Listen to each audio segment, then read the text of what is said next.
La rumeur dit qu'il y a une île mystérieuse dans le Pacifique Sud où toute la population est composée de femmes. Les gens l'appellent l'île Vierge.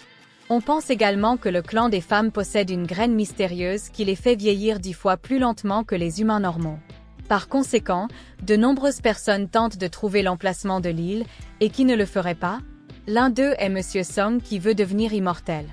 Il a donc envoyé ses hommes d'experts et d'explorateurs pour chercher l'île. Ailleurs, Wang, le protagoniste du film, écoute un reportage sur Monsieur Song qui a une fois de plus financé une grosse somme d'argent pour son expédition à la recherche d'une île vierge.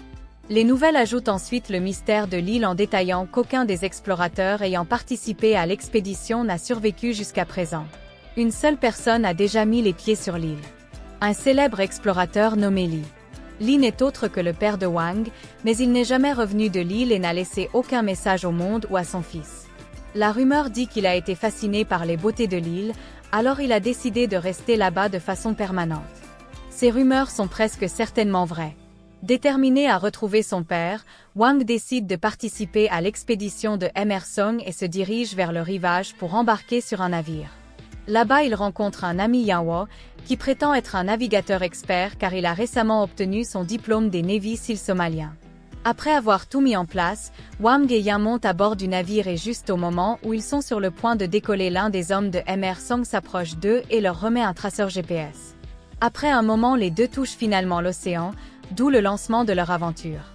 Au début, ils sont pleins d'espoir quant à la mission, mais après 2 mois d'errance dans le néant, ils deviennent pessimistes. À ce moment-là, leurs réserves de nourriture sont également épuisées. Ils prient donc pour qu'il atteigne bientôt l'île. Un jour, alors que les garçons se plaignent du fait que le GPS ne fonctionne pas, une volée d'oiseaux vole au-dessus d'eux. Wang, qui est allongé sur le dos, sent la goutte sur son visage et quand il la sent, il se rend compte que c'est de la crotte de mouette. Cela indique qu'ils sont près d'une île et quand Wang regarde à travers son jumelle, il confirme la nouvelle et la partage avec son ami. Wang n'a jamais été aussi heureux d'être mis en scène de sa vie. Malheureusement, les marées hautes ne permettent pas aux garçons d'amarrer leur navire, alors ils sont obligés de nager tout le chemin. Dans la scène suivante, lorsque les 2 amis se réveillent sur le rivage, ils remarquent une armée de femmes qui les entoure. Alors qu'ils ne sont pas encore complètement conscients, Wang demande s'ils sont enfin sur l'île Vierge, mais les femmes continuent de regarder et restent silencieuses. Plus tard, les deux sont amenés à leur camp pour être interrogés. Comme d'habitude, Yan devient trop confiant et essaie de parler aux femmes mais finit par se faire battre avec un bâton de durian. À cause de l'incident, les garçons sont enfermés dans une cage en bois en guise de punition. En attendant, le chef des femmes qu'il appelle patriarche s'approche des deux et commence à parler. Elle mentionne que seule une poignée de personnes ont pénétré dans leur île au cours des 500 dernières années, mais qu'elles étaient toutes des navigatrices expérimentées. Yan est incrédule que les filles soient là depuis si longtemps et demande en plaisantant si elles sont vraiment immortelles. Cependant, le patriarche et ses femmes les laissent simplement derrière eux et continuent leur chemin. Une fois les femmes hors de vue, Wang sort son couteau caché et complote avec Yan pour s'échapper.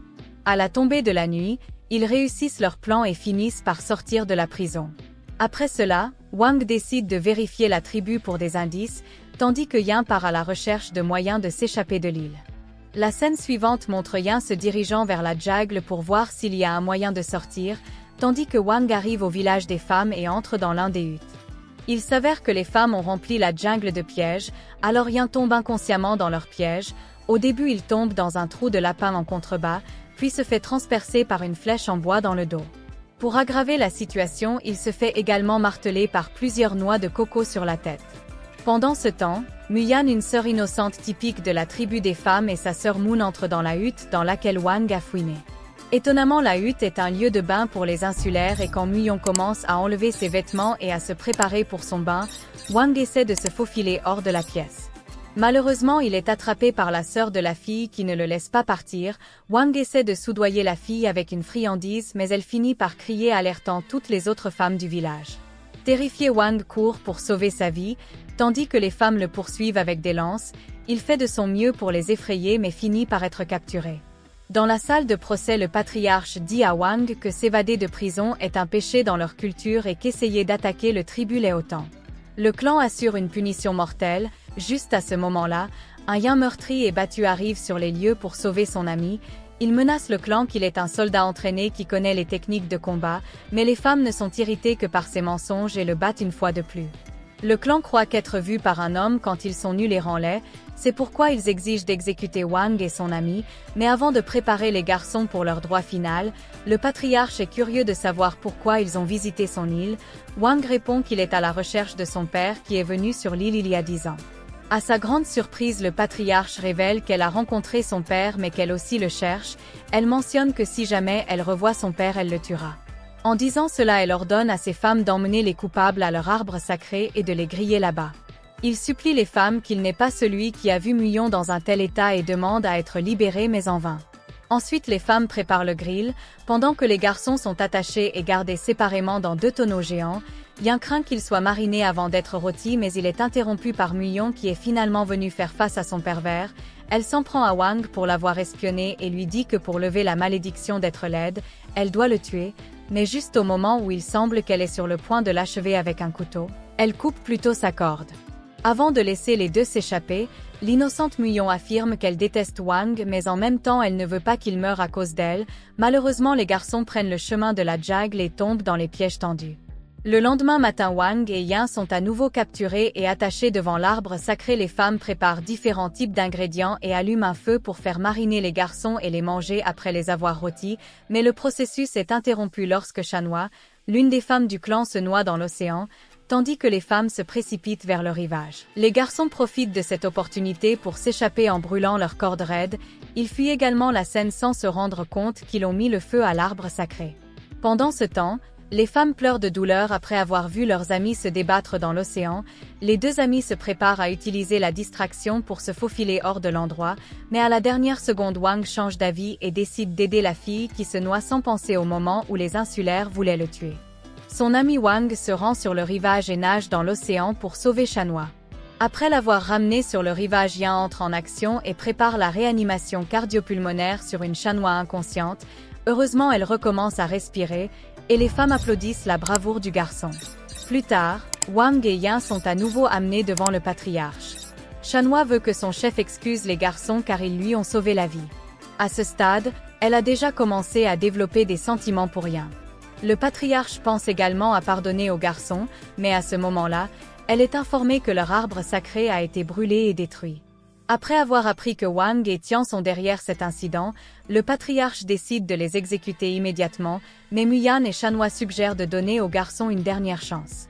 En conséquence, le patriarche leur donne à contre-cœur 3 mois pour restaurer l'arbre. Si l'arbre ne revient pas à la vie, ils seront tués sans pitié. Le lendemain, Wang et Yan font de leur mieux pour polir le charbon de bois de l'arbre et l'arroser.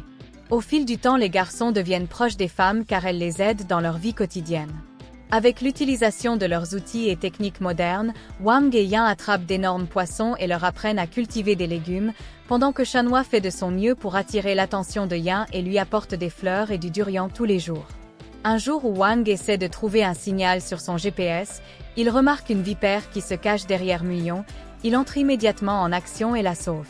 Alors que les deux s'allongent de manière romantique, Muyon révèle que le serpent est en fait son animal de compagnie. Le lendemain, Wang et Yan sont ravis de trouver l'arbre sacré en train de pousser. Plus tard dans la nuit, toutes les femmes de l'île ainsi que les garçons célèbrent avec un festin et dansent ensemble. Wang remarque Muyon danser paisiblement et remarque que la valeur de la vie ne dépend pas de la durée mais plutôt à propos de quelque chose qui vaut la peine d'être protégé avec votre vie. Il note ensuite qu'il a de la chance de l'avoir trouvé car il veut protéger Muyon et sa tribu. Quelque temps plus tard, Muyon s'approche de Wang et lui raconte l'histoire de leur tribu.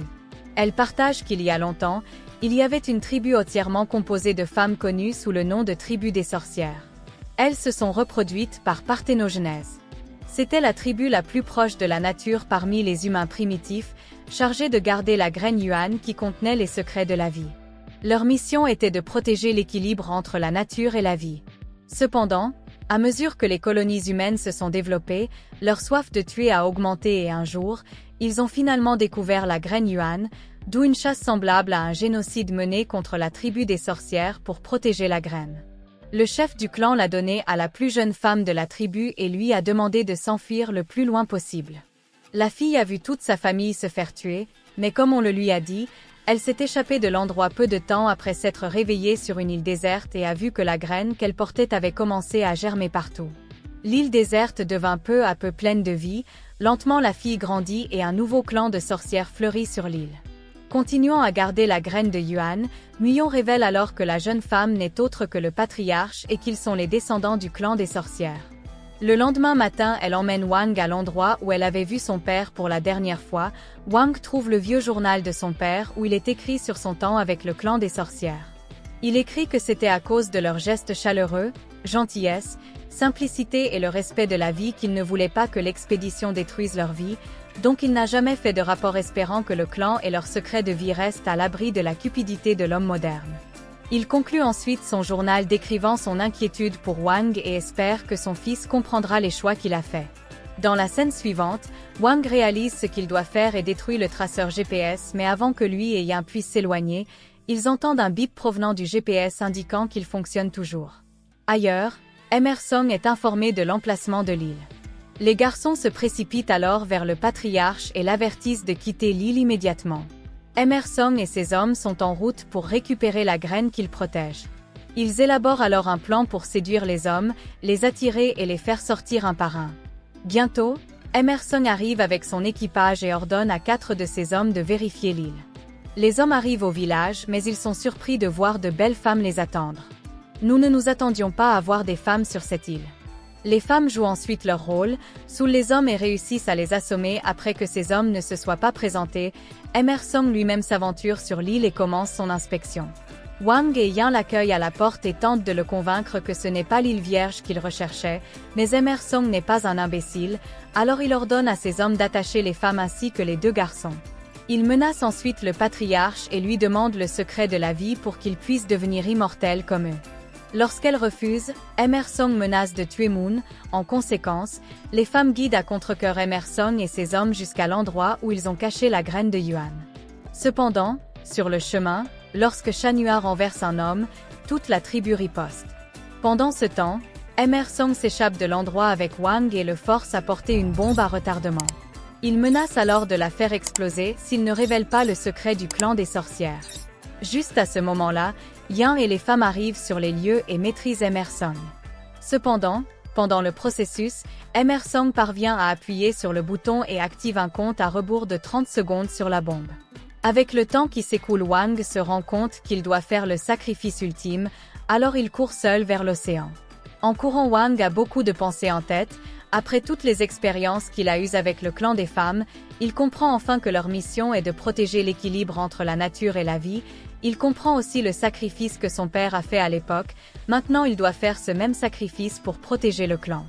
Bientôt la bombe explose dans la mer. Voyant ça, Muyon hurle d'agonie tandis que les autres pleurent la perte de l'homme qui a fait le sacrifice ultime, puis l'écran devient noir dans la scène post-crédit.